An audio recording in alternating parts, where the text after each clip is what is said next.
Please bear with me if I am slightly hesitant. Welcome to this interdisciplinary webinar on gambling and poverty. Before we get the presentations underway, I'd like to provide just a brief introduction. Please, can you mute your microphones if you haven't already done so?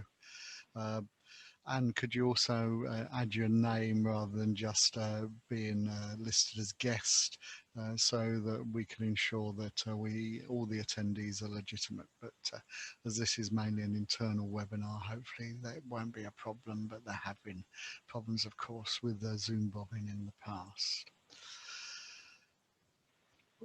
You're welcome to keep your video on if you want to. It sometimes helps the speakers to be able to gauge the reaction of the people when they're talking.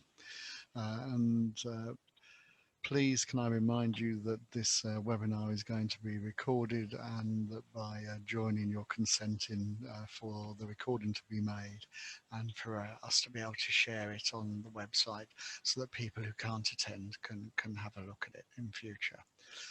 I'm going to chair this seminar, but my colleague Mel Tomlin will be taking the minutes for the post-event report, and will circulate the minutes to all registered participants. So if you don't want your name to be included on this document, please do send an email to us to let us know, and we'll remove your name.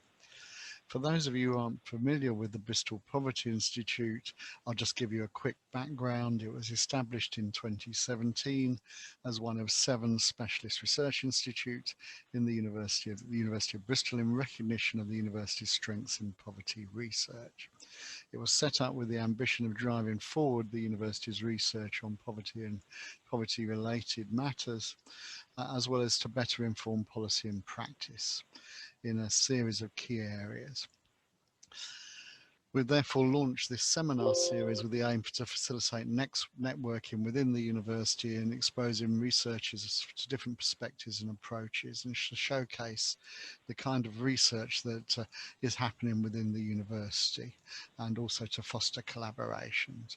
We've also opened up these webinars, which were internal when we did them face-to-face, to external attendees, so we can benefit from their collaboration with them and also their expertise. We're running a series of seminars on a wide range of topics, from conflict to debt, and from digital inclusion to childhood obesity, all of which have strong and important poverty dimensions. And of course, gambling is no exception, being both a cause and effect of poverty. We're lucky to have 4 fantastic speakers with us today who are going to introduce us to different approaches and perspectives on how gambling can intersect with poverty, after which we'll have an open discussion. We'll give all the speakers 10 minutes each, and I hope they'll strictly stick to the time to provide food for thought and fuel for discussion. And we'll open up discussion to the table and encourage everyone to participate and reflect on the ways in which your research can contribute to these intersecting themes. We won't take questions after each individual presentation, but please make a note of any questions and bring it up in open discussion after all presentations. I'll also do a round table after introductions before we move to an open discussion. We hope this webinar will be a catalyst for future discussions and developments of research questions and potential policy impacts. We're hoping to run a public-facing event on gambling aware in the future, and we're happy to discuss ideas with you. We're going to start with a talk from Professor Alan Emond, who I'm delighted has been able to join us all the way from Brazil. You're in Brazil, Alan, I think. He's a member of the BP Advisory Board and Professor of Child Health. He's also the principal investigator on the Avon Longitudinal Study of Parents and Children, ALSPEC Gambling Study, an investigation of the antecedents and consequences of gambling in young people aged 17 to 25 years. He's joining us today from Recife in Brazil, and will be providing us with insights into his work on young people and gambling. Right, I'm just going to share my screen.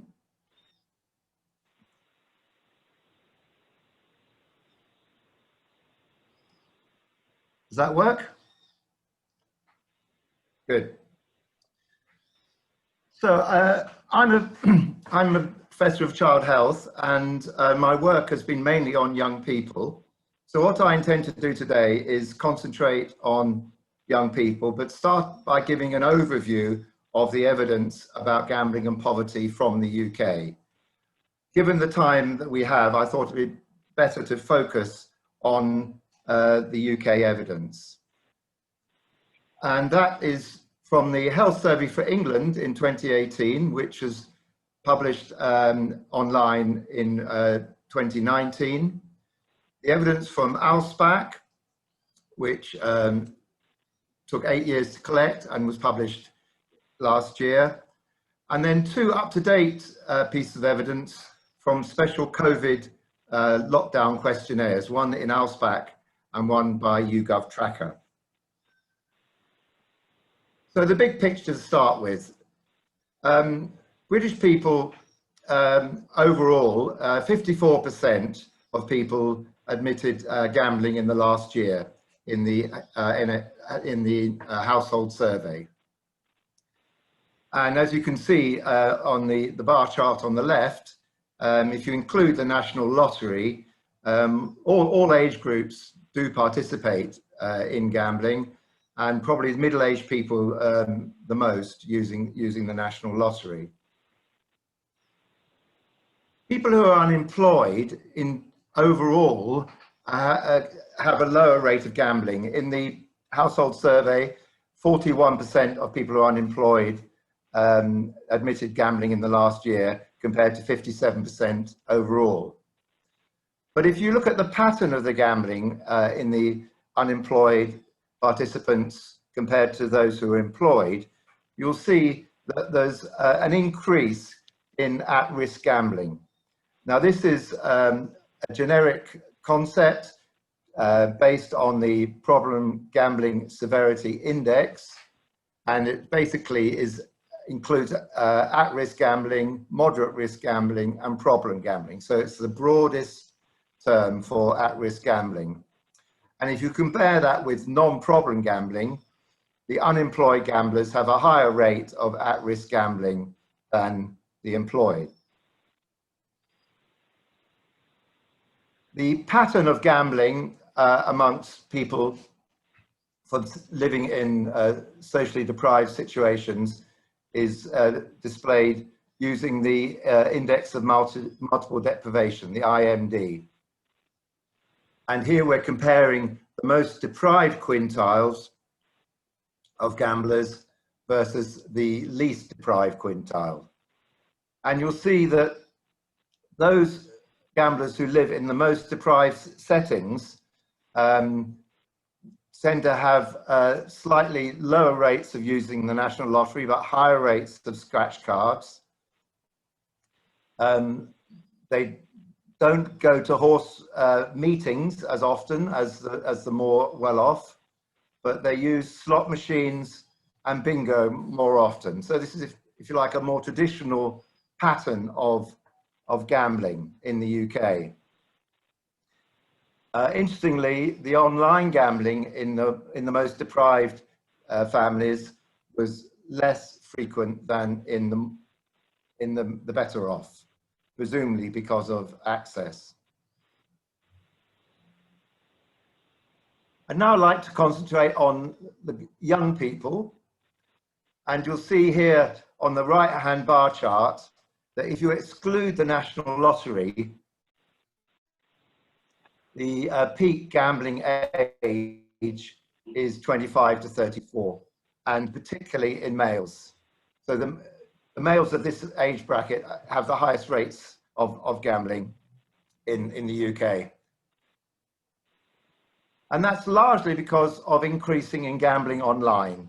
And these are the data showing the gender split on gambling online by age.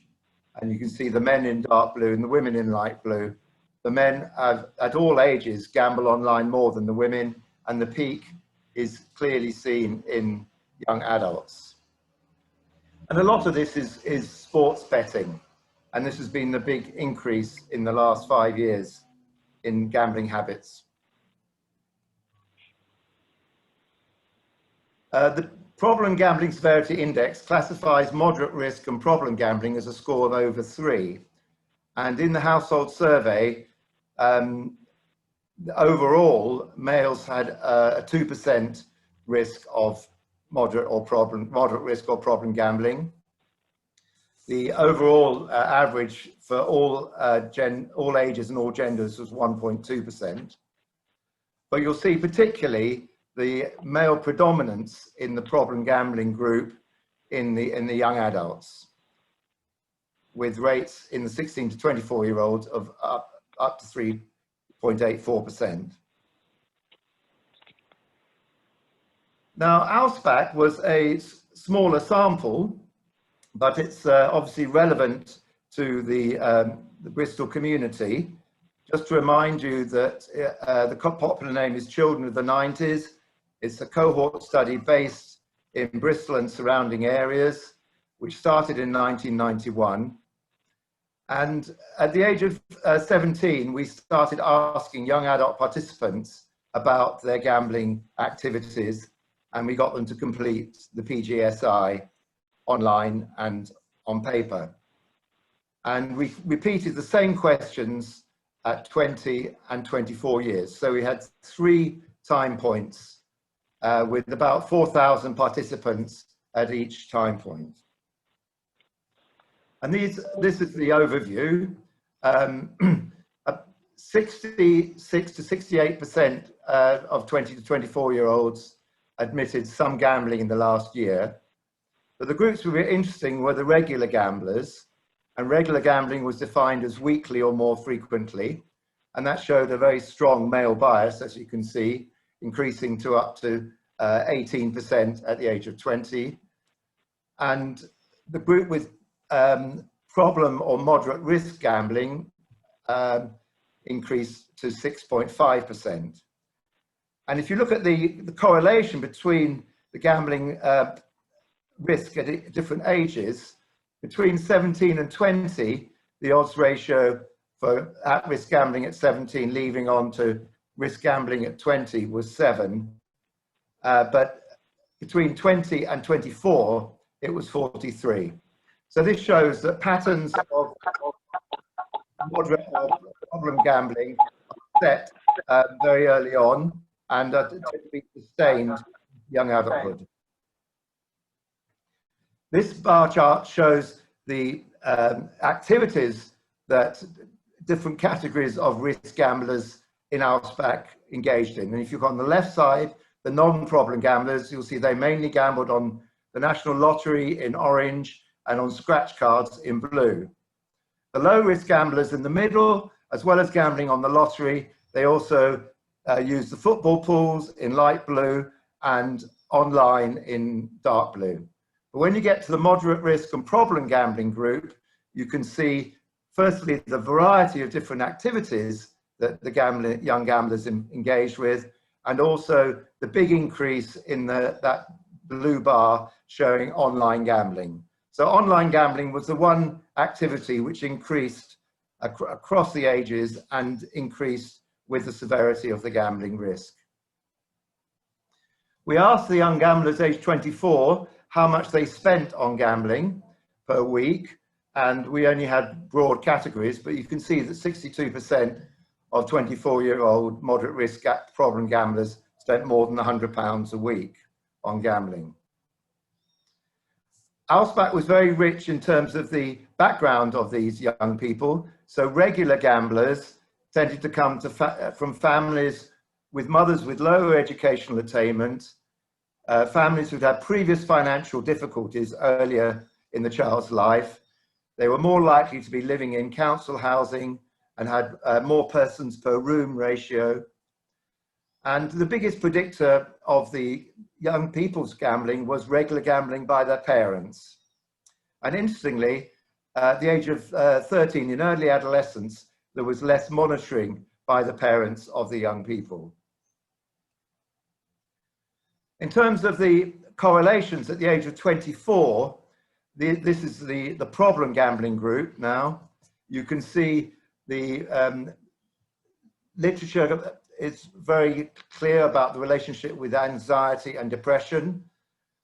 High social media use, as you might imagine, with people spending a lot of time online. Increased involvement in crime at the age of 24. And the problem gamblers were less likely to be living independently. The evidence is clear that the problem gambling in young people is associated with other addictions. In particularly strong was tobacco smoking, problematic use of alcohol, and the use of drugs other than cannabis. Now, ALSPAC was able, during the COVID lockdown #1, the first lockdown, to send out online questionnaires in May and June. There were 2,600 responses. The cohort was now aged 27.8 years, and the respondents were predominantly female. So this obviously underestimated the amount of problem gambling because that was very male dominated previously. So in this COVID lockdown questionnaire, the question was, have you gambled in the last month? And this was asked in late May, early June. So in response to that question, 21% of males and 9% of females admitted gambling in the last month. So overall gambling rates went down compared to what they were at 24. Regular weekly gambling remained a mainly male activity, but also went down in frequency. And because of the lockdown restrictions, access to a lot of gambling activities was limited. But the one thing which increased was online gambling. And gamblers in our COVID questionnaires were twice as likely for non-gamblers to report previous financial difficulties pre-COVID. YouGov Tracker also produced regular online questionnaires during the first lockdown at sample size about 2,000, and they asked the same question about gambling in the last 4 weeks, but they did it to all ages. This was a structured sample of the UK population asked online questionnaires, and the rate of gambling in the last 4 weeks for all ages combined was stayed fairly consistent between April and June at 28 to 32%. But if you home in on the young adults, 18 to 32-year-olds, they were more likely to report increasing their spending online during COVID lockdown and increased spending on new activities, such as online bingo, for example. And these data have been backed up by data on the Gambling Commission website from the industry, from the gambling suppliers, who showed that gambling spend did go up during the COVID lockdown. So this brief overview, I hope I've convinced you that families living in poverty gamble less overall, but they show more at-risk gambling behaviours. At-risk gambling and gambling-related harms are more common in unemployed families. Young people are gambling online increasingly, and this was especially seen during the COVID mitigation. And the gambling harms for young people are broad. As well as the mental health impact, the economic impacts are clear from the literature of educational dropout, loss of employment, increasing debt, arrears on rents and mortgages, increasing in crime and homelessness. So the evidence from the UK is pretty clear that gambling is related to poverty, and gambling harms for young people are increasing. So I'm going to stop there. I'm sure it's Thank you very much. 10 minutes. Thank you very much, Alan. You're almost perfectly on time. That was a really fascinating set of analyses. Our next speaker is Professor Agnes Nahn, who is Professor of Marketing in the Department of Management. research focuses on the relationship between the commercial world and young people's well-being, and draws on psychology, sociology, cultural theory, neurosciences, with methodologies ranging from experiments to film ethnography. Agnes, please. Thank you very much, David. I will now share my screen. Okay, let's hope that's working. So thank you very much. I want to talk about gambling advertising on social media in particular, and its implications for young people and poverty. So just going back to what Alan was saying, what's come out through gambling and COVID-19 is that young people gambling online went up during lockdown. Alan's figures showed that incredibly clearly.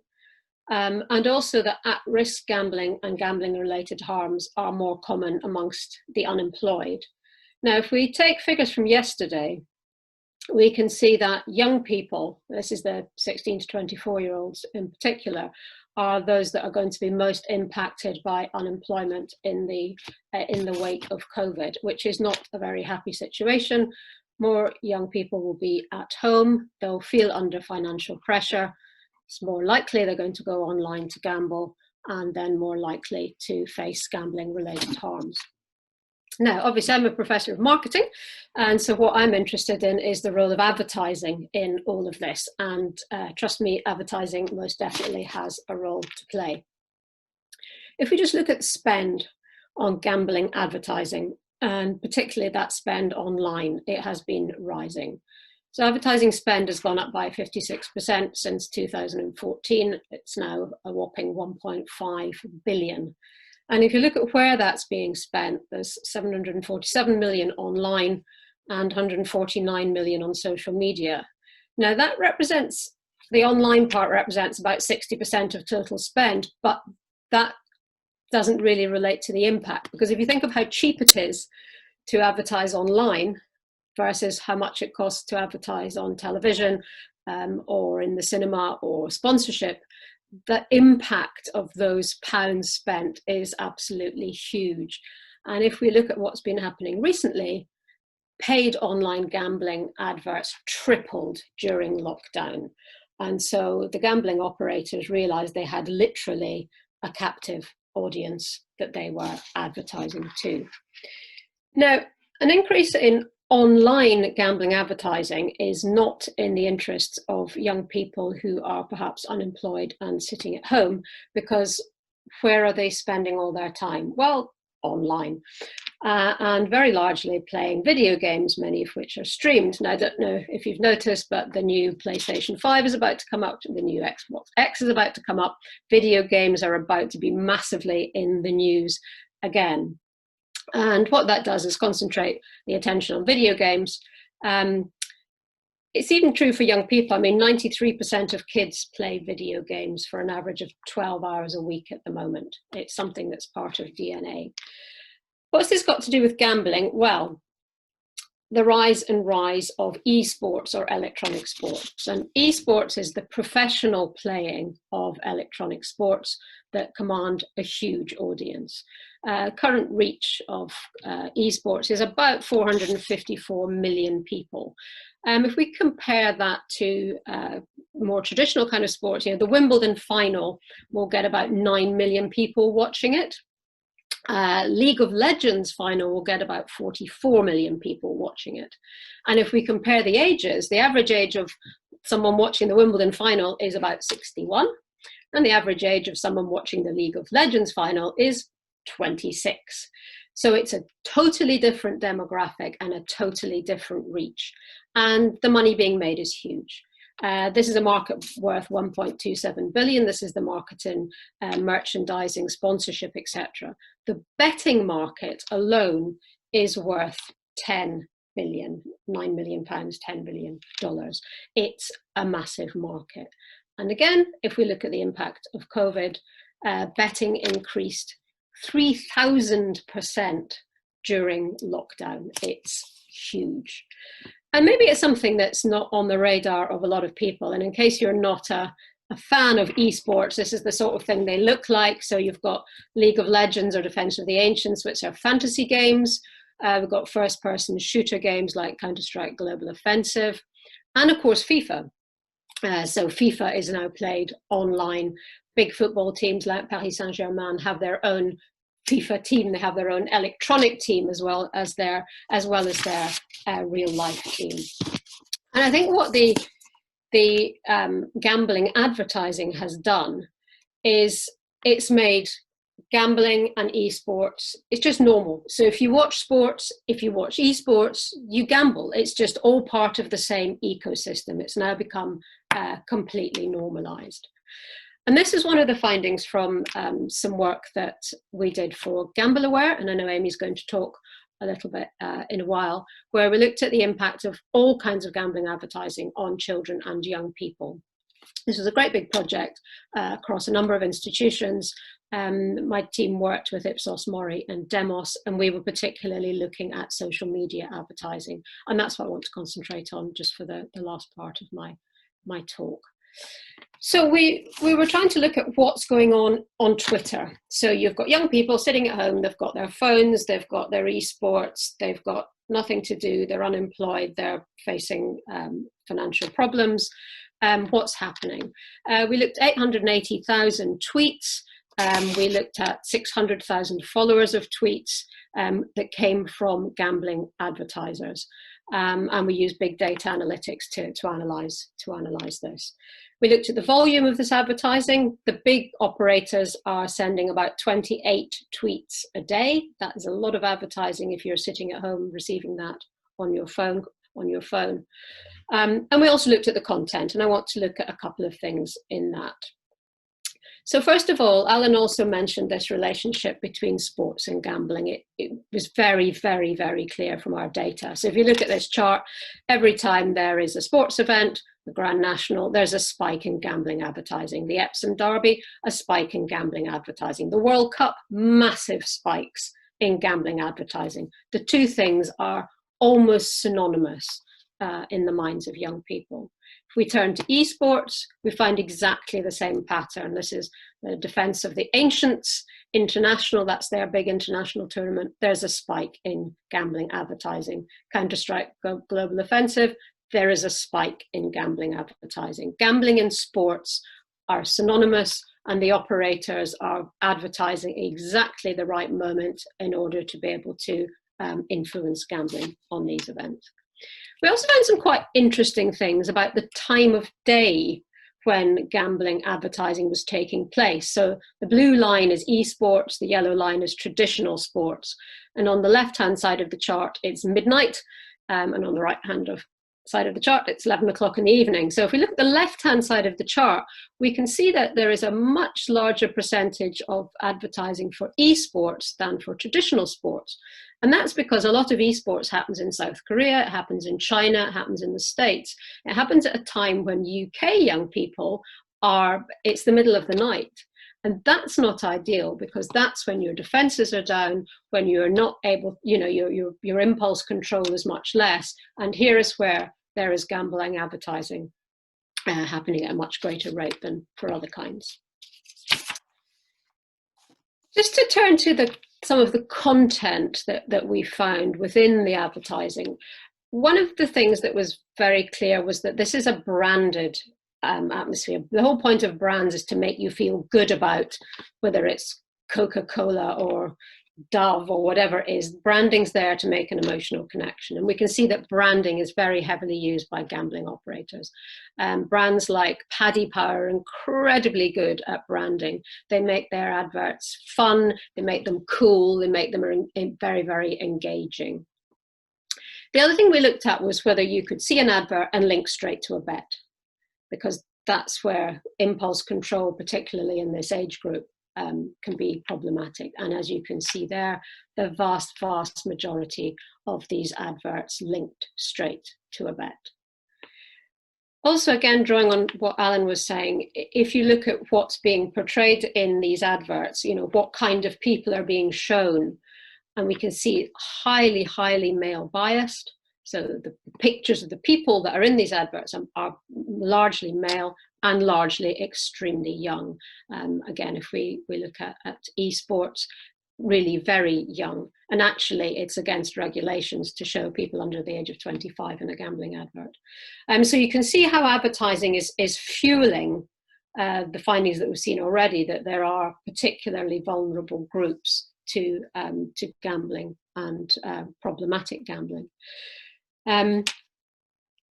We also looked specifically at whether these adverts were against the codes of the Advertising Standard Authority and the Committee of Advertising Practice, and we found a really quite shocking and overwhelming number of adverts that were against some or indeed all of the regulations. Now, this is quite a serious finding. We've discussed it with the ASA, and they have actually given us two very considered responses to what we found. But one of the things they've said is that a lot of the adverts we found were outside the remit of the UK, because they were gambling operators who were overseas. So that poses a problem, and I'll come back to that a little bit at the end of the talk before handing over to Jamie. Most recently, however, the Committee of Advertising Practices launched a new consultation on changing the regulations as regards to the appeal of adverts to children, and to us that's a wonderful outcome, because for 59% of esports adverts to be against regulations related to children is quite serious, and so to have that taken up in a nationwide consultation, we see as a very positive step. I'll just talk about a couple of the regulations that are particularly prescient to what we're talking about today. One is advertising should not take advantage of decision-making errors.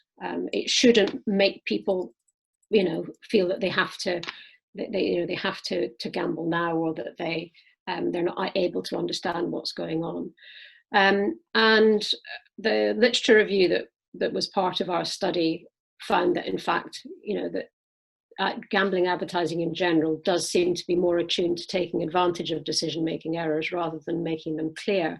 And in Twitter advertising, it's quite difficult to be clear because you've only got 280 characters to go on. And we found a lot, particularly the traditional sporting adverts, you get things like this, bet £10, get yourself £60 in free bonus funds. It's like you can't really stop and make a decision about whether that is a good deal or a bad deal. And we saw quite a lot of that, which is against the regulations, but we saw a lot of that. In particular, on traditional advertising, traditional sports, we saw the use of free and matched bets. So in order to try and get a young person to sign up to an account, free bets are offered, or a matched bet.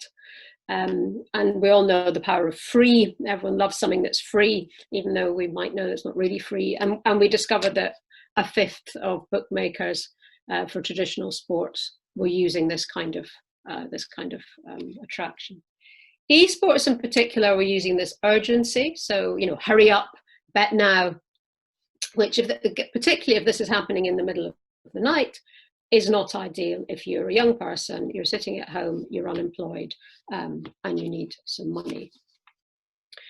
We also discovered that advertising didn't show warnings. Adverts should show the terms and conditions of the gambling.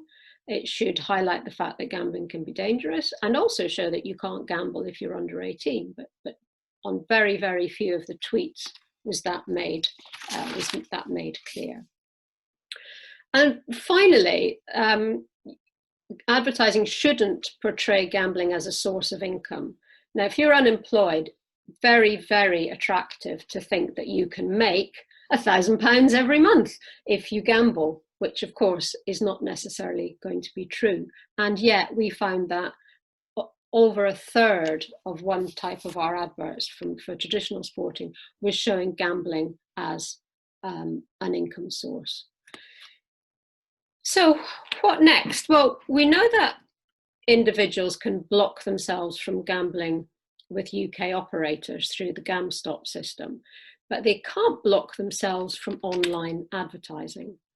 So you can't block yourself from this. And you also can't block yourself from a non-UK operator. So there is a possibility that young people who are online playing video games, wanting to gamble on them, will fall prey to non-UK operators who are not then under the same jurisdiction. The other thing to say is that you've got people who are interested in gambling now, are gambling, but what you can do with Twitter advertising and other social media advertising that you can't do with TV advertising or cinema advertising is to share that advertising. And what we discovered was that 85% of the followers of gambling Twitter accounts are very young people. And those engaging by liking and sharing are particularly young. Now, these are challenges. We don't have answers yet to how we can well regulate online and social media advertising. But I'm very pleased that this research that GambleAware sponsored is being taken very, very seriously by the regulators, and look forward to a discussion on this. Thank you.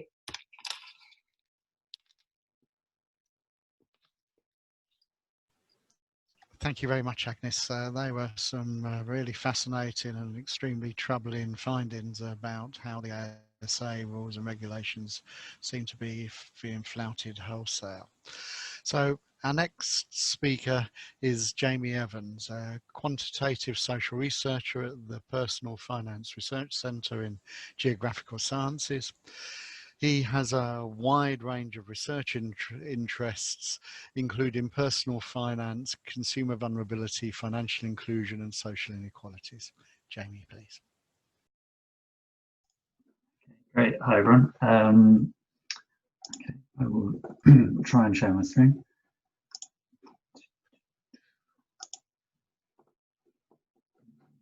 Okay, it's coming up on the wrong one for me.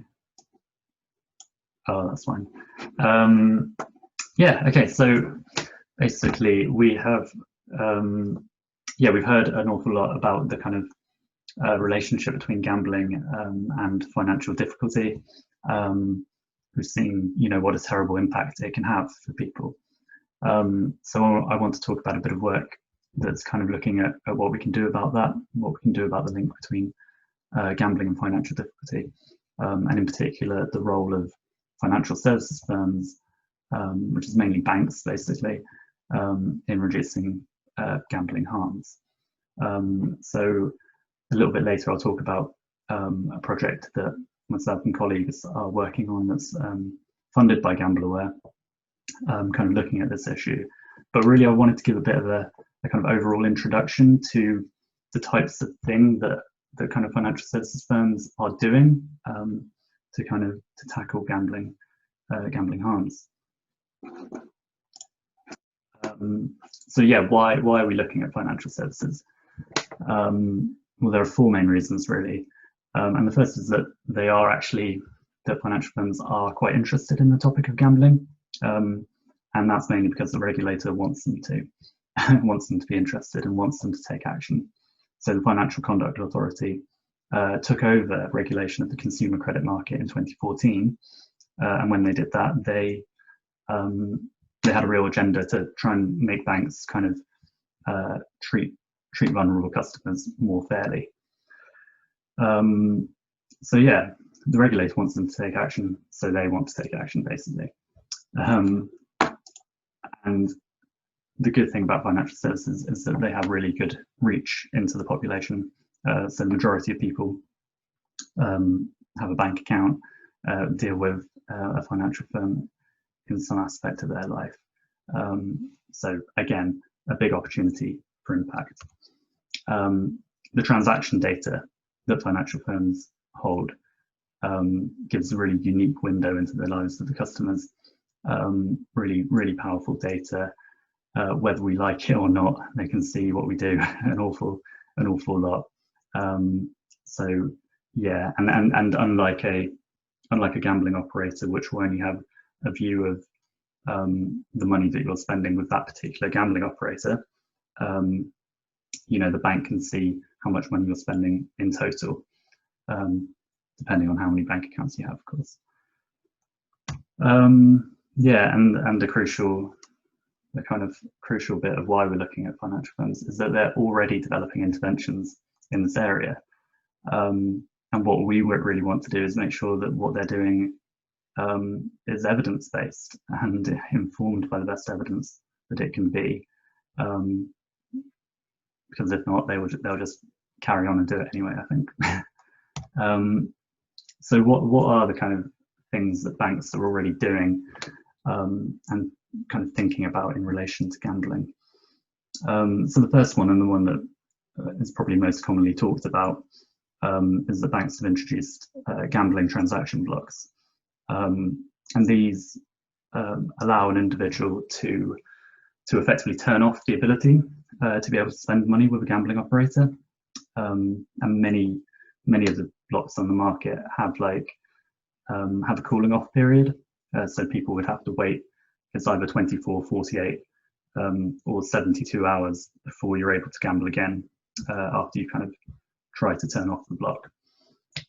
So these work by basically so I've got a table of that's what the kind of transaction data would look like roughly to the bank.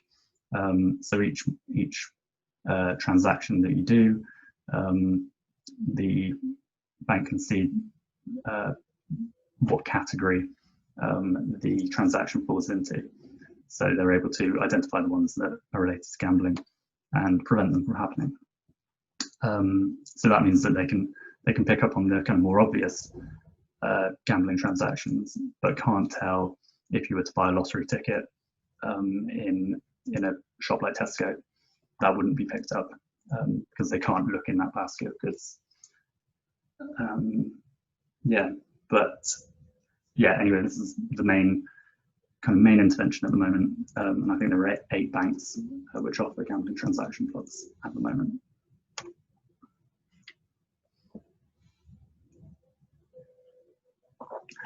So the next kind of big thing that banks are already doing is that they're talking to customers about gambling. So often, so this is a picture of a collections and recoveries department of a bank, and yeah, it's quite different to the kind of typical image you might have of a bailiff kind of knocking on people's doors. But people working in these call centres often end up having conversations with people about their finances, obviously, but that can often lead to talking about things like gambling and how that might be impacting on people's finances. And so those conversations are difficult for everybody. Potentially it's difficult for the member of staff to kind of bring up the topic. It might be difficult for the customer to talk about the subject. So again, I think this is the kind of intervention point, and it's a question of how do you get those conversations right and make sure that they kind of have the kind of biggest impact, I guess, in reducing future harm. So the third one's probably more contentious, but there are trials out there in which banks are reaching out to customers based on their transaction data, where they can see that there might be a problem, kind of problematic gambling behaviours. There are huge difficulties with how you do this. How do you get that communication? How do you do it in a way that won't offend people, won't make them more worried about their gambling? So yeah, that's something that banks are thinking about, but getting right again is difficult. The fourth one again is kind of an area that is in development. So one firm that I know of, they have developed a system. It was primarily for people with mental health problems. So people, particularly with bipolar disorder, would through something called open banking, basically are able to share their banking data with a third party.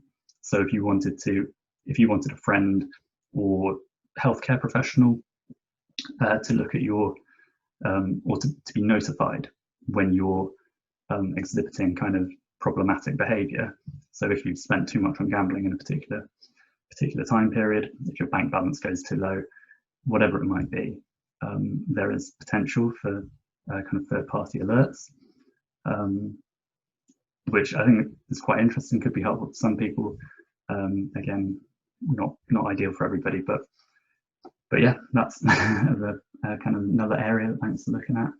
And the final one I just wanted to mention was that, so yeah, we know that the Gambling Commission have now banned gambling on credit card in the UK, but there is the potential for people to take out loans and other forms of credit to kind of fund a gambling addiction.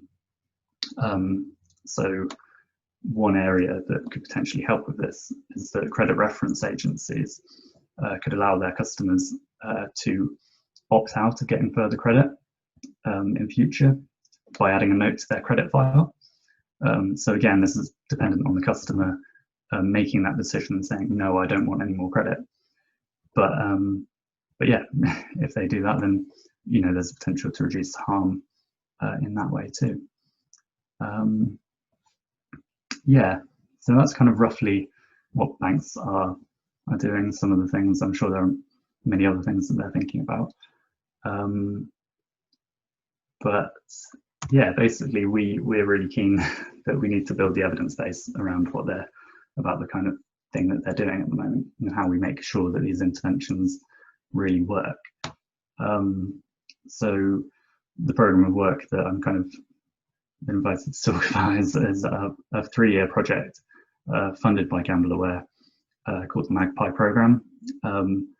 So it comprises of a number of different individual projects within the program, each looking at different ways that financial firms can help reduce gambling-related harm. So and the aim of it is to publish quite practical guidance really for firms, so that they can improve their practices. And we published the first report from that earlier this year, based on interviews and focus groups with people with lived experience of gambling harm, and interviews and some data shared by banks with us. So yeah, that tackles a range of the problems related to gambling transaction blocks and how to make them kind of more effective. And I probably don't have time to kind of go into the detail of that, but it's also worth mentioning that there are a number of other organisations doing some really good things in this area too. Definitely worth checking them out.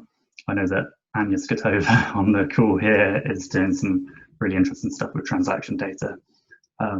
So talk to her too.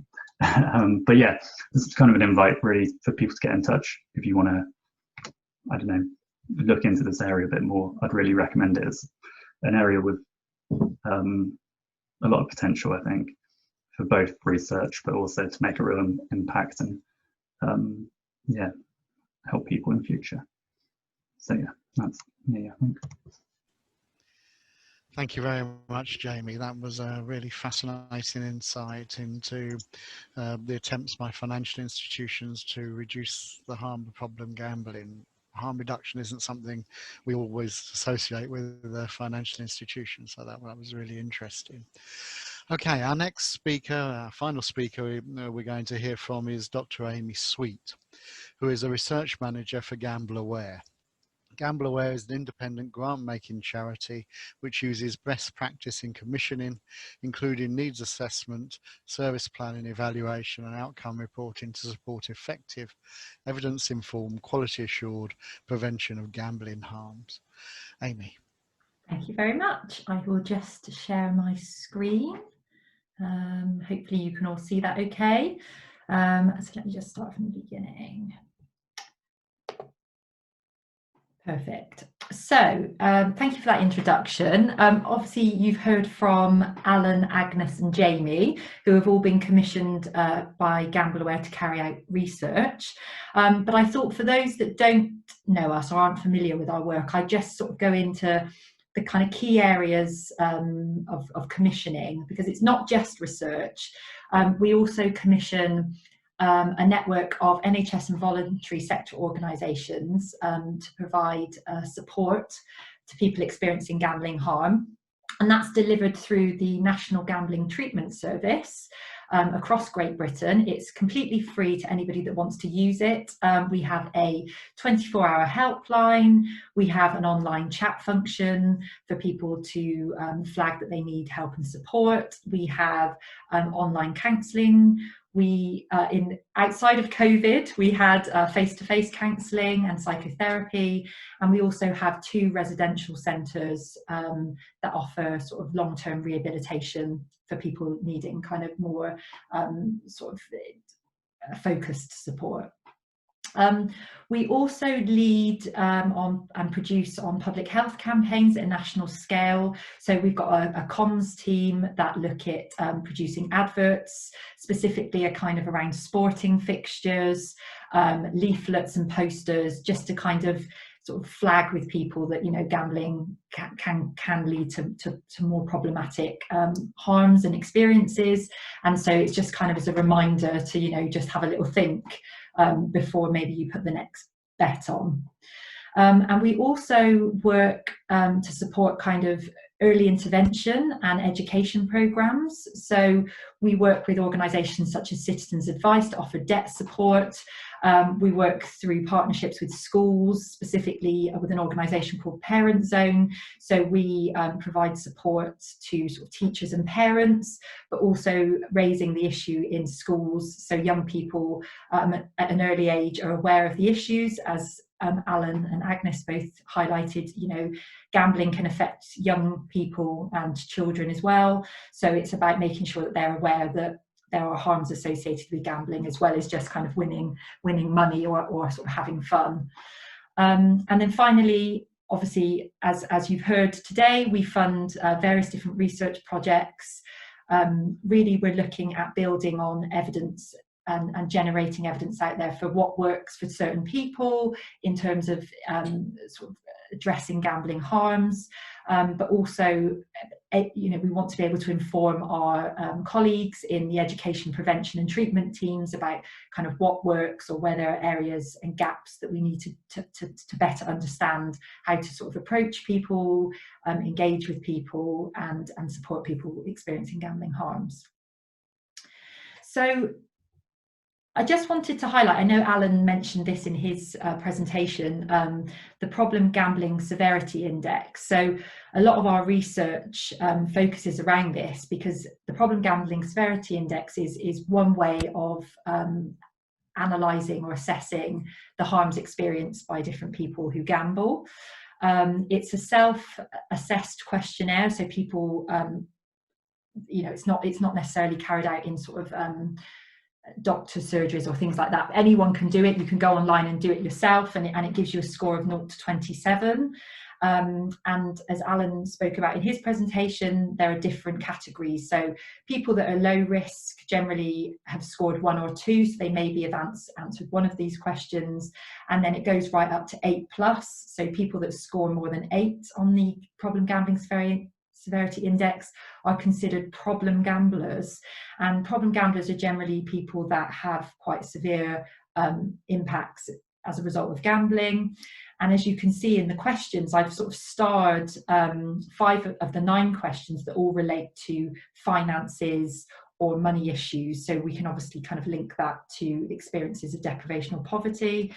And the questions kind of ask about whether you've betted more than you could afford to lose, if you've had to borrow money, whether you've gambled on a day to win back money that you previously lost, which is quite common in people that we speak to that gamble. They often talk about chasing their losses, and this is quite a common thing where people, you know, accidentally bet a little bit more than they were willing to, or they spend a little bit more than they planned, and so the only way in their mind to win that back is to put another bet on. And then you get into a vicious cycle where, you know, the next day, if you don't win the money back again, you try again and you try again, and before you know it, you've lost a considerable amount of money. And then that can obviously cause financial problems, or people then needing to borrow or sell possessions to sort of fund that, and that's all kind of listed here in the Problem Gambling Severity Index screen. So I just think it's quite interesting to see that a lot of it is related to finances and money. And I just wanted to flag kind of 3 key projects at the moment that we're commissioning that relate to kind of gambling and poverty. Obviously, Agnes and Alan have spoken about their research that had been completed later, well, it was end of 2019, I think now, so quite a while ago. But we've still got some projects that are sort of ongoing, and one of our kind of key projects that kind of links to kind of poverty and deprivation is a project where we've trained debt advisors and frontline workers as part of kind of the Citizens Advice Network to better understand and prevent and reduce gambling harm. So the training basically provides staff with the tools necessary to identify and support people experiencing gambling harm and to signpost on specialist help. As often we find that people who experience gambling problems, they often identify themselves as having financial difficulties first, but may not disclose that they gamble. So it's a really good way of kind of making sure that those people are supported at an early stage before the situation gets more severe. So it's great that we've got kind of the Citizens Advice Network now on board to kind of flag and signpost anyone that might need further support.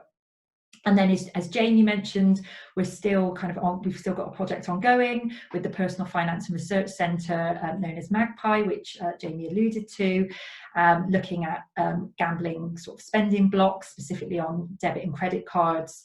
So again, you know, people have the option of putting a block on so that it kind of stops them from gambling, and that we find has been really positive for people that might not need to go into kind of treatment or support per se, but it's a way of them managing their own sort of gambling participation, so they can kind of, you know, manage it themselves and kind of get a grip on sort of gambling that might be becoming a bit problematic.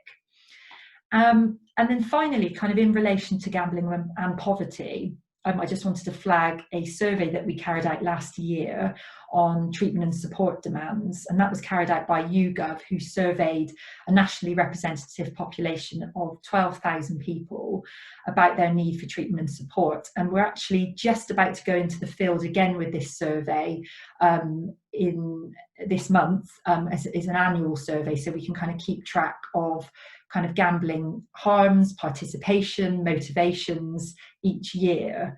And I think one of the interesting things that came out of that survey was the reasons for people seeking treatment and support. And I've just included one of the graphs just to sort of highlight some of the reasons why gamblers would seek treatment and support.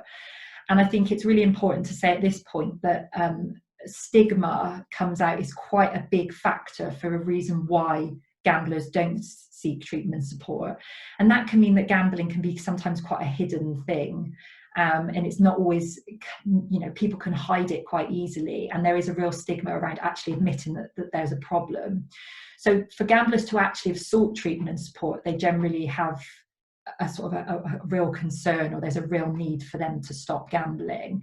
And as you can see, quite a few things that come up around sort of mental health, but also financial impacts. So, you know, 20% of people that sought treatment and support said that their gambling was having a significant financial impact, and that was kind of things like not being able to pay the mortgage or bills or rent.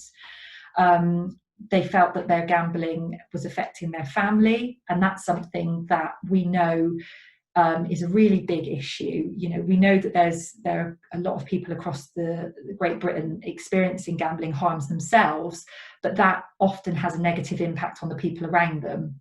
So not only is it the gambler experiencing problems, you know, their partner, their children, their parents, their friends, their work colleagues may all be impacted in some way due to their loved one having a gambling problem. So you know, those financial impacts, you know, don't end at that person, because it may be that person is the main breadwinner for the family, or, you know, if they're not able to pay the bills, that obviously has a detrimental impact on the people living in that household. And I think it's also worth highlighting on this list that there was 5% of people that said there was a threat of criminal proceedings, and also 9% that a risk of losing job or employment, and 10% saying they were at risk of being made homeless or losing their home. So these are quite big, life impacts, really severe. So we know that there's a real kind of overlap between, people experiencing quite profound negative impacts as a result of gambling. So I think that kind of covers kind of a whistle-stop tour of GambleAware, what we do in some of our sort of recent research projects. But I look forward to discussing more with you all.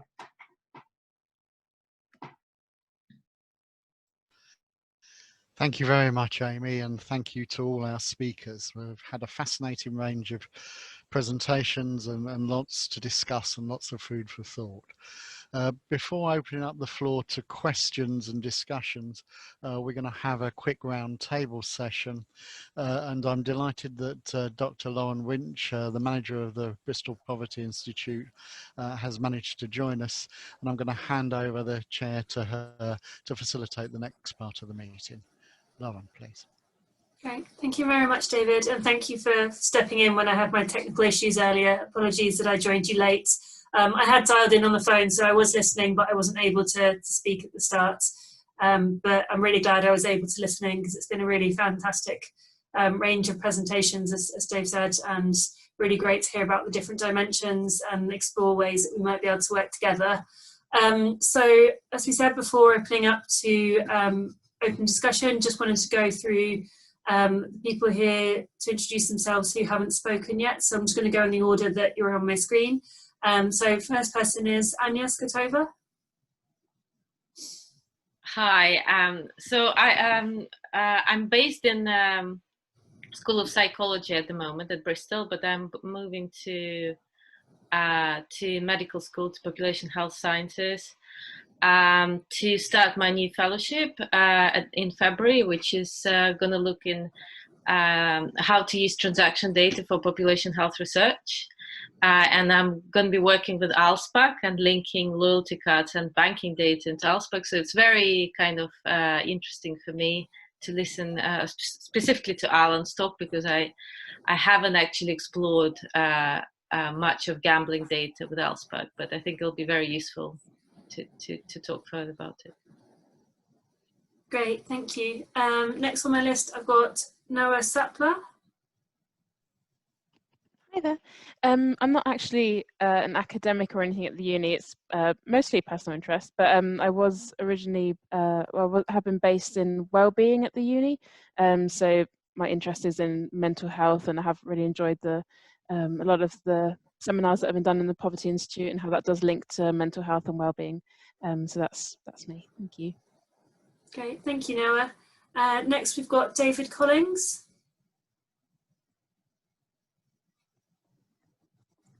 Hi there. Yeah, sorry, just turned my microphone on. Yeah, I'm the Centre Manager at the Personal Finance Research Centre. So I work with Jamie and Sharon and Sarah and Katie, who are all on the call today. Great, thank you, David. So that leads us neatly on to Sarah Davies, please. Hi, so I don't think you can probably see me there. As Dave said, I work at PFRC, but while Jamie and Sharon have been leading the gambling work so far, I will be doing some work on gambling funded by the Standard Life Foundation in the next year or two. So really interested to learn more about it. Okay, thank you. And up next, we've got Sharon Collard. Hi, Lauren. Hi, everyone. Yeah, I'm Sharon Collard. I'm the Research Director at the Bristol Finance Research Centre, so we're out in force today. And I'm also on the board of the Bristol Poverty Institute. And as Sarah was saying, and as Amy mentioned, we have been looking at financial services and reducing gambling harm. And we've also recently been awarded a grant by Standard Life Foundation to look at a number of aspects of gambling, including family dynamics. So it's really interesting across all of the presentations today to think about those findings in the context of that work. So thank you. Okay, thank you. And next we've got Katie Cross, please. Hi everyone. I'm also with the Personal Finance Research Centre. So we'll just echo what Sharon and Sarah have already said. I'm the research associate there, fairly new still, started in June. But yeah, so I found all the presentations really interesting. Okay, thank you. And finally, we've got Raffaello Rossi. Yes, hi. I'm a third-year PhD student in the School of Management with Agnes as my supervisor. And what I'm doing is I'm looking at some of the adverts which Agnes has shown earlier, and look if they are really appealing to children or not. Great. Thank you, everyone. It's nice to meet all of you, for those I haven't met before. So we're going to open up the floor now to questions, comments, discussions.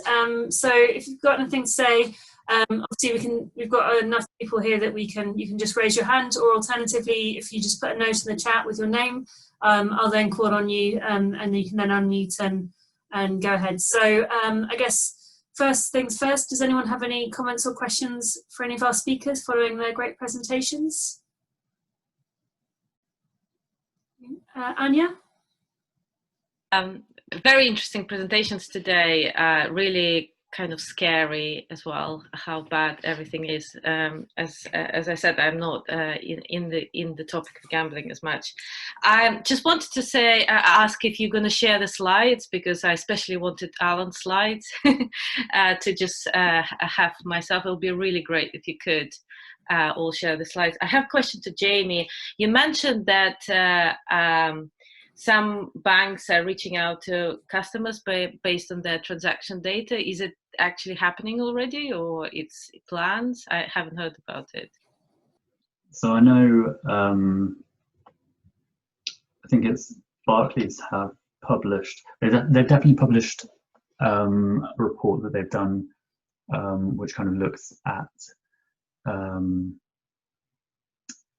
it looks at kind of how you might identify people with gambling problems, and how people might feel about you reaching out to them. So I think it was a survey of consumers about their opinion of how you would react if you got an email or text from your bank saying, we think you've got a problem.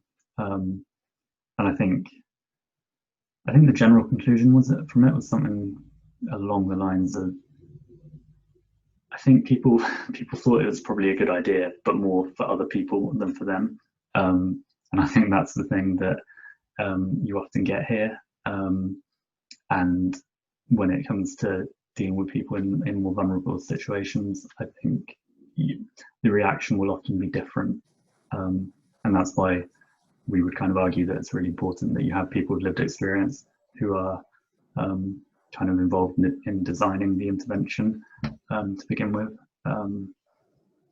Yeah, so to answer your question, I think if you Google what Barclays have been doing, you should be able to find something on it. I think the trials are, yeah, I'm not entirely sure like how far progressed they are right now. I know they were planning a lot, but yeah, who knows what COVID how that will have affected their plans.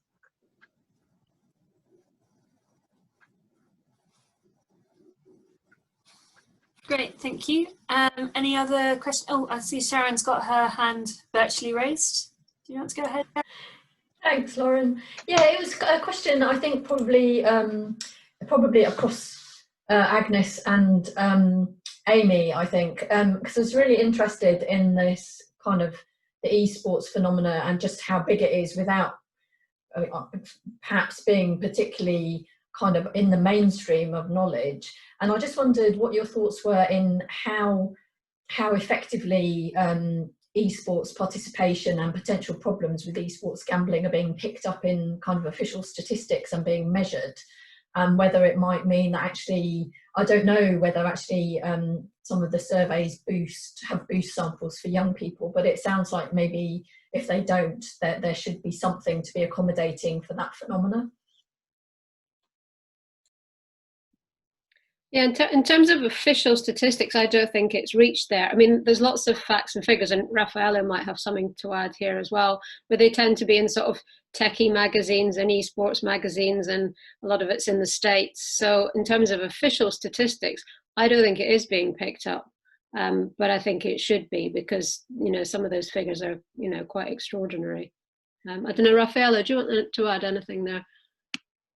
No, I agree. It's mostly like tech companies who provide something, and then some consultancy companies in the United States, they provide some good looking data, but it's not official. It's not really, I can't judge the quality of that. It's not as clear.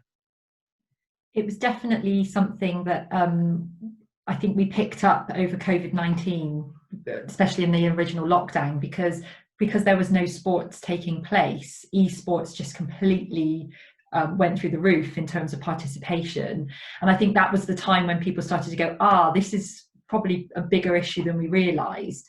So I know that in our next treatment and support demand survey, we've actually asked about esports specifically. So when we've looked at different types of gambling participation, we've actually included that on the list. So I think it's now becoming more of a thing where people are actually realising that we need to, actually focus on this in the same way as we look at things like bingo and betting online and things like that. So, but yeah, I don't think there's anything in concrete in terms of stats at the moment, but it's definitely being picked up. Lovely, thank you. I suppose the other thing I was just thinking, Amy, was because it was really interesting looking at the PGSI questions, and it just made me think, if you were talking about that younger cohorts of people who are perhaps, they're not householders, they're living with their parents and so on, just how relevant those questions would be to be picking up problems in that group. So yeah, it was just a thought there. Yeah, no, absolutely. We're actually going to be commissioning a piece of work to look at the way in which gambling harms are kind of assessed, because I think you're right. I think, and also we've also talked about things, related to PGSI, about different cultural backgrounds as well, that people might feel if gambling, if certain cultures are meant to abstain from gambling, then the guilt of even maybe buying a lottery ticket might make your score higher than if it would be if you didn't have that. There's so many different issues that are linked to the PGSI. The problem is the PGSI is the only real concrete kind of measure that we have, other than DSM-5, but that's more of a psychological kind of clinical way of diagnosing gambling harms, and that's more for people at the severe end. So yeah, I do agree, Sharon. We are kind of looking at that, because I think you're right. I think for young people, the questions don't quite map in the same way as if you were sort of an adult with different responsibilities. Brilliant, thanks, Amy, and everybody. That's great.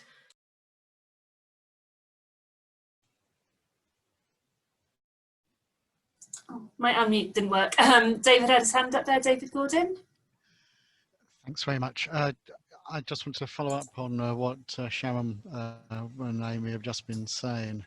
I'm on the UK Statistics Authority Inclusive Data Task Force, and I suggested to them that they should begin to interview teenagers, because there are very few official statistics on collecting information from teenagers themselves, and as far as I'm aware, they've never asked about teenagers themselves about gambling. They sometimes ask their parents, but I suspect the parents won't know.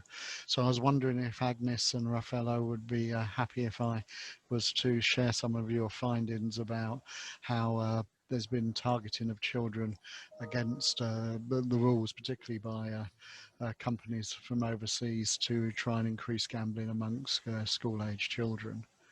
And what if Office of National Statistics were to start to ask these kinds of questions, how they would actually try to measure the problem of gambling and targeting of gambling to children? I think you have to be careful with the use of the word targeting. I'm not sure that I'm not sure that the companies sit and they pick out a pool of children and say, all right, we're going to advertise to them. But it is appealing to children. That's what Raphael is looking at in particular. The way that the advertising is set up, the content of it, etc., the way that it's advertised makes it appealing to children, and it definitely is appealing to children.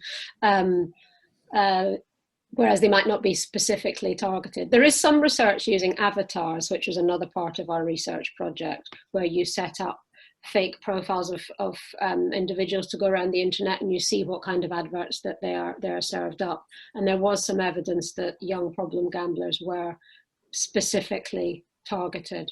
But yeah, I mean, but yes, absolutely. I'm sure we'd be very happy to share share our findings. And it's absolutely the case that people don't tend to talk about to young people about gambling, but it's important. And if you want to add anything else, Rafaela. David and others, yeah, the Gambling Commission do run a youth panel, which they ask a selected group of young people between 12 and 16 about gambling in different secondary schools in England, Scotland and Wales. Sample size is about 2,000, and they repeat that every couple of years.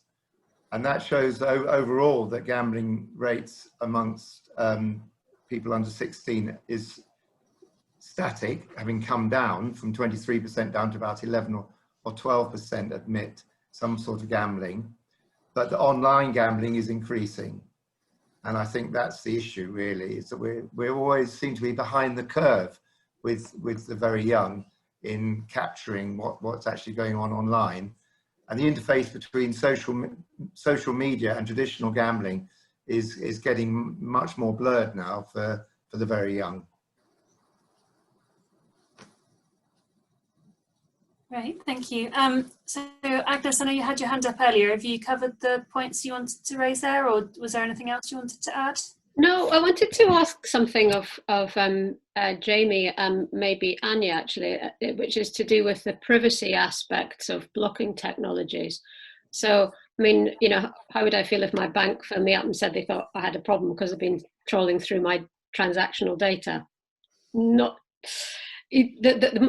I'm just wondering if there's a privacy issue there, and also if you're trawling through people's loyalty card data, what's the privacy issue? I'm asking because I spent yesterday afternoon speaking to the CEO of GamStop, who have a database of people who want to stop being able to gamble with operators, and they are very, very, very, very clear that that data belongs to them. They will never share that data. They guard it, you know, with their lives, and they see that as a strength.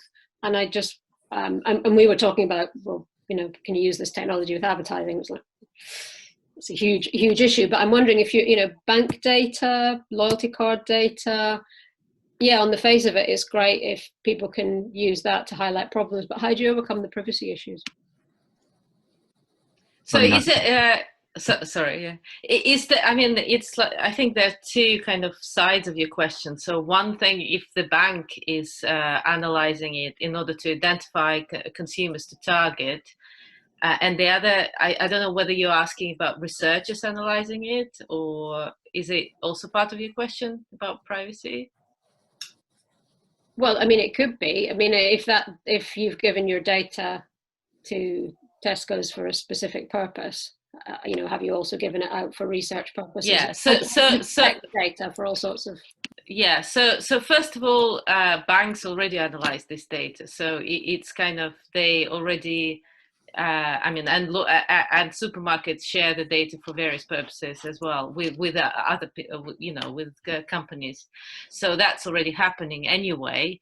I think there are loads of issues around my bank identifying me as a problematic, you know, having a problem and contacted me, and I guess that's what I kind of what the Barclays report is about, what they're trying to understand, how to deal with this situation, whether we should contact people when they are, you know, when they're going on a beach and buying 5 tallies because they have bipolar disorder and have a manic episode, or we shouldn't because, you know, they will be upset about it. So I mean, I don't think it's easy to know what the business should do, because they also have some responsibility for their consumers. In terms of research that I will do, it's only based on consent. So people will explicitly consent or not consent to share their data for this purpose. But this research is being done anonymously without people's consent too. And the data is anonymous and it's not analyzing individual people. So there is an issue there, but I guess there's various ways to justify, if it's for public good, perhaps it's justified. Yeah, and I would echo what Anya said, basically. I think Yeah, so banks have, I think, talking to people who work in banks, they actually feel quite torn on some of this stuff, because from a regulatory point of view, the Financial Conduct Authority will be telling them, oh, you need to do more to support vulnerable customers, but then they've got to balance that against data protection requirements and stuff like that. So they're always kind of weighing up what the right thing it seems to be, and kind of how far to take it. So one thing I would add is that our colleague Chris Fitch has recently published so he works with the Money Advice Trust, and he's published a guide on GDPR and vulnerable customers. I haven't got around to reading it. It looks quite a heavy read, but yeah, I think that maybe tackles some of those kind of issues about about how you deal with consent and things like that in that kind of realm. But yeah, it's really difficult, I think. Great, thank you for those responses. Hopefully that answered, or at least kind of gave Agnes some more things to think about. So we also have a raised hand from Raffaello. Yes, I've got a question for Jamie. So as Ellen has pointed out, that there's loads of children between 11 and 16 who are gambling. So there's a new survey just published a couple of days ago by a gambling commission who found that 37% of 11 to 16-year-olds have gambled within the last year. And I'm always in a lot of it also online, and I'm always wondering, came you across of somebody of accounts where children have used the parents' accounts, and or how do children do that?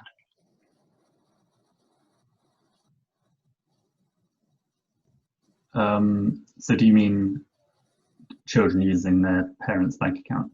I mean, I think I'm trying to think. I don't know too much about that, to be honest, but I know that there's certainly, again, from like talking to people who work on the front line in debt collection and stuff, there is often the issue of people being worried about someone else gambling on their account, and yeah, that might not necessarily be children. A lot of the time, it might be a partner. Yeah, it's not an issue that I know too much about, unfortunately. I don't know. Sharon might be able to comment.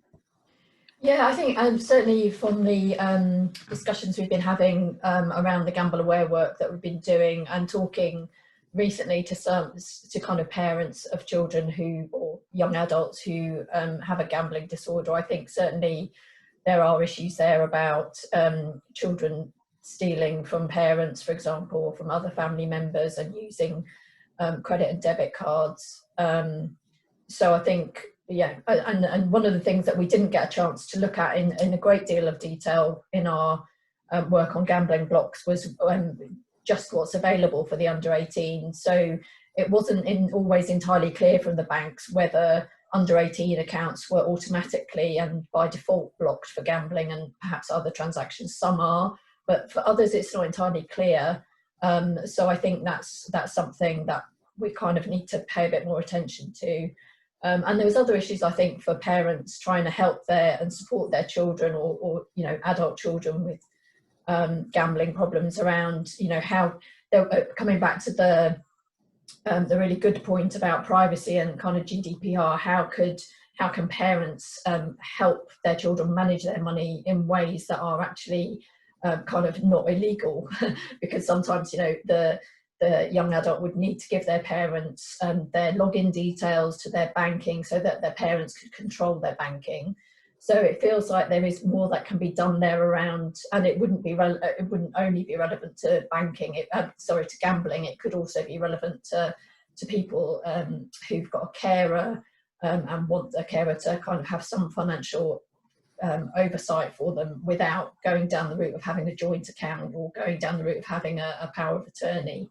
So I think there's some quite tricky issues there that actually could do with a bit more exploration.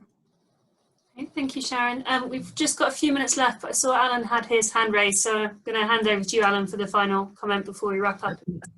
No, I just wanted to say that this is where the whole family link with gambling plays out, because the research evidence is that parents who are regular gamblers often introduce their children to gambling. So particular fathers join in with their children in sports betting, in-game betting, and the child gets excitement of the in-game betting alongside his dad. And mothers often traditionally take their daughters to bingo and lottery and so on. So I think there's a complicated relationship here. So to start off with, parents may want to introduce gambling in a safe way to their children, but a proportion of those children may go on to unsafe behaviours. Sorry, I was just going to jump in there, Alan, because actually some of the work that Amy's commissioned at GambleAware was really interesting about affected others, and actually people who identified as being affected by gambling. I think quite a significant number of them were also themselves people with gambling issues, which it just kind of highlights that complex dynamic, I think. Yeah, I think it was something like 20% of affected others are also gamblers experiencing harm. So there's definitely an overlap there, and that's something that we need to look into in a bit more detail. But you're right, Alan. I think one thing that we've often heard from people that with lived experience of gambling is that they started at a young age. Their grandparents took them to horse racing, or they went and bought their first lottery ticket, things like that. There's often a memory there that people often say was that their first memory was something when they were young that was quite fun with family member. So there's definitely an intersect there. Great, thank you. And actually the affected others was something that Amy and I talked about as a kind of thematic focus for a more public facing workshop or activity between Bristol Poverty Institute and GambleAware. So that's definitely something we can pick up conversations about going forward. And if anyone's interested in those spaces, then do get in touch, and we can see where we go with that. So we're pretty much out of time, and where some other people have got meetings at 3 o'clock they need to get to. So just wanted to quickly thank everyone again for coming and participating. Thank you in particular to our 4 speakers. Really great different insights and really interesting that actually fit together in quite interesting ways despite coming from quite different backgrounds. So that's great. And also thank you to my colleague Mel, who's been taking notes for us. So we will be circulating a brief summary of the event, both to people who are here for kind of to recall what we were discussing, but also for the people who weren't able to make it on the day. And we have put this event on to record, so hopefully technological issues aside, we'll be able to share the recording online. And in response to Anya's earlier question, we will, with the speaker's permission, we will be also uploading the slides. We'll just need to obviously check with all of them that they're happy for us to do that, but that will go up on our website and we'll share a link with all of you. So there will be information circulated, and if anyone's interested in taking up conversations, we're happy to facilitate that. And just finally, if you're not aware already, we do have our internal livelihoods and debt research cluster, which we just launched recently. So if this is an interesting, a space of interest for you, then do get in touch and I can send you the details on how to join that cluster and get conversations going with people who have similar research interests. So sorry I spoke quite quickly there, but I just don't want to run over too much because I know people have got places to virtually be. So thank you again to everyone for coming and for a great, really interesting event. Thanks to all our fantastic speakers. Bye everyone. Bye, thank you.